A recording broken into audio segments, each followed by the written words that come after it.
Oh, hi. Didn't see you there. I'm SeanOrange, and this is 4-Color Game Boy Rebellion. Alright, you guys, I just got back from Midwest Gaming Classic. The first time I've gone in about 2 years. And also the first time I've been downtown Milwaukee at the Wisconsin Center, which used to be the home of Gen Con way back in 2002, before it moved in 2003. That was the last time I was there anyway. So it's been 17 years. But this expo convention, I guess now, was enormous. They had a huge vendor room, a huge arcade room, which I didn't visit. Lots of panel rooms, which is basically a first for this convention. It's what makes it more of a convention now, I guess. And they had great guests. They had Howard Phillips from Nintendo talking about his history with Nintendo of America, back when it was just him and about 11 other people. But the funny thing about it was that it had this big thumbprint on its rear end that Mrs. Arakawa had put there. Frank Cifaldi was also on that panel. His job is to collect this history of Nintendo and preserve it in any way, shape, or form he can. And so he's getting to work with Howard for the next 5 years to scan all of his documents and everything. There was, of course, a perennial Retronauts panel, which included this year Chris Kohler. More to say about that later. They had a stage in the back of the vendor room for live music, which is a Midwest Gaming Classic staple.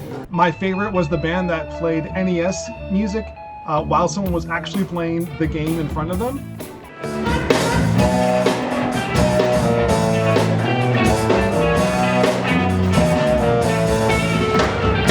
There was a vendor that was selling soda in these crazy mugs, and you could fill up as long as you had the tag for that day for free for the rest of the day. There was an air hockey tournament.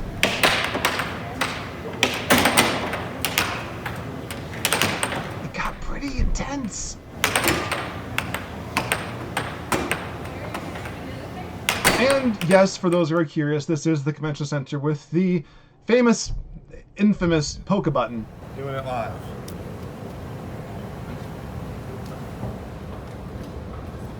Is it broken?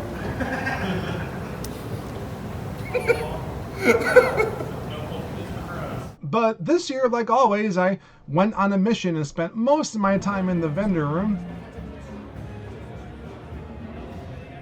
looking for games that I wanted to make videos about. I actually got started early on the way to Milwaukee and looking for some specific games, came across ones that I just wanted anyway, like the first Castlevania game for N64. I've only played it the one time, like 23 years ago, or however long that was, and I want to give it another go. The sequel, or part 2, was also for sale at the convention, but yeah, maybe I'll just try this first. I grabbed some more games, and they sort of relate to things I want to do. Can't believe I got a Pikachu. I think I have the microphone.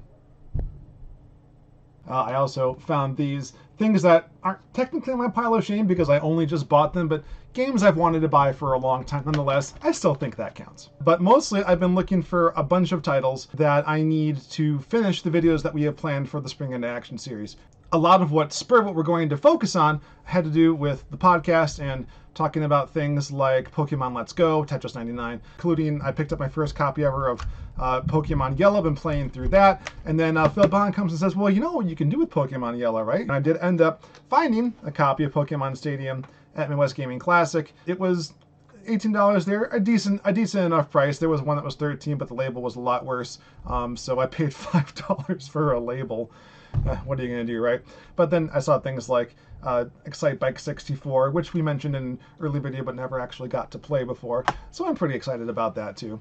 So that makes 5 N64 games. I think that my entire collection from when I was younger has increased by like 50% already. That's kind of nuts. Though I'm always on the lookout for finishing my Tengen collection, and I grabbed Rolling Thunder and Fantasy Zone, which, now that I'm thinking about it, I don't know if I heard of these games before, outside of the Fantasy Zone, which is what they introduce you to when you're playing Space Harrier. I imagine it's this Fantasy Zone. And then Rolling Thunder, which, now that I'm thinking about it, I believe I've only heard about in the Tiny Cartridge podcast intro music. I should have gotten Tubin. That might have rounded things out nicely, so to speak. And I also found Maniac Mansion, which I was pretty happy to find because I've never played it. Those who've listened to the podcast, and we were talking about Thimbleweed Park, a Ron Gilbert game, about a year ago this time. And there are many versions of Maniac Mansion, but I decided to grab this one. I mentioned Tetris 99, and we want to do a video about certain techniques. And in these Tetris games, you are finally able to do T-spin triples. This is something like that's been in Tetris for a long time. Didn't know it had a name personally. Didn't know how to do it, and I stink at it. But I'm getting there. And then coincidentally, this shows up on my doorstep when I get back. So this is the first game, allegedly, that has the ability to do T-spin triples. It's also one of my favorite Famicom box arts ever, and has the Nintendo logo in kanji, which you don't see a lot. Probably the only title I have that has that. And, you know, Vinnk sent me Owendan too, which, well, it'll make sense later. So I have a few more things I wanted to show you all, but before I do, I wanted to circle back to the Retronauts panel that I mentioned before, where they pointed out that today is actually the 30th anniversary of the release of the Game Boy. Well, today being April 14th. I guess coincidentally, I was already looking at Game Boy stuff and feeling kind of nostalgic for it, and getting things like Pokemon Yellow that I'd never really played before. I played Blue, I played it back in the day, 20 years ago. And one of the interesting things that Jeremy Parrish ended up mentioning was how the Game Boy was a way to have your own private screen. Specifically, he mentioned NES Tennis, which is a one-player game, because you had this perspective and foreground, background. You could do two-player, but then the person in the background would have a disadvantage. And what the Game Boy allowed you to do with the link cable was to have your own identical fair perspective on a two-player game. And perspective isn't something I think a lot about with 2D games. Now that I think more and more about how the Switch operates, is really part of why and I think a lot of other people love the system so much. So that sounds like a great podcast topic. So I guess to round things off, I did get a few Game Boy games to complete my haul. I grabbed another copy of F1 Race, which I think brings me up to 4 copies, but I could only find these other 2. And I do have my 4-player adapter. I don't think I have 4 Game Boys and link cables, honestly, to round this all out. But I'm sure I have that 4th cartridge somewhere. I thought I put it inside of a case. It's just around here somewhere in this mess. Speaking again of 4-player, I got World Cup. Now this is a 2-player version. The NES one is 4-player. I was just kind of curious because I saw it and it was cheap. Oh, I wonder if this is 4-player too. It isn't, but this game has a pretty interesting history behind it, and we'll get to that too in the aforementioned 4-player multi-part video that we're planning on doing. And then to sort of round things out, I got my first ever Japanese Super Game Boy, because I have the 2 but didn't have the 1.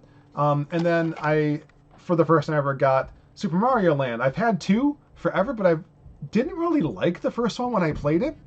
And I got the Japanese one mostly because I like the art. There's really no difference.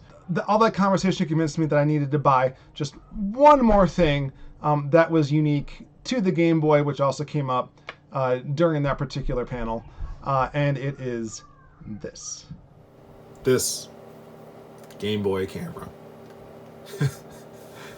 This crazy setup is because I had the cockamamie idea that I'd try and live stream from the camera, but that will only get me the video. I needed audio too, which is where this comes in. I have King Kong 2 Megaton Punch in the Famicom here. It doesn't matter which game it is as long as there's a game to run it, and then I was going to use the microphone to stream from. It works pretty well. I can capture video, but I have this crazy setup right now to get all of this done. Hello. But I bet you're dying to know what this really looks like, so let's switch over, shall we? So the original plan had been to do the review over the camera, but I'm not really sure how much you can see with there's can you tell which game this is? I'm not sure. I got Pokemon Yellow here, but it just looks pea green. The Super Mario Land and the Super Game Boy, right? I mean, the links I go to, now you're watching it on the internet. What a time to be alive. I can't even. Why are you still here? I should be watching Game of Thrones right now. Well, anyway, that was Midwest Gaming Classic. Thanks for watching. I can't wait to go back next year. Met some really cool people, like I said. So, once again, thank you to everyone.